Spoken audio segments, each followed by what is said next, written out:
चंपुआ वनांचल चंपुआ सेक्शन रे 27 टिकिया हाथी उपद्रव्य जारी रही। चंपुआ सेक्शन मुकुंदपुर जंगल रे डेरा पकाइथिबा ए 27 टिकिया हाथीपल राति हेले दुई दल रे भाग होई व्यापक धान फसल और पनीपरिबा चाष नष्ट करुछंती, जहाकु नै स्थानीय अंचल रे आतंक सृष्टि होईछि।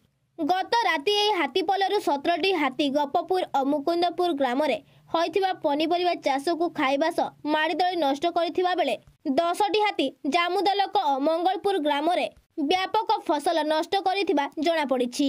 मंगलपुर ग्राम को गत मध्यराति रे एही 10 दलिया हाथीपल पसी आसीबारु ग्राम रे आतंक सृष्टि होइथिला।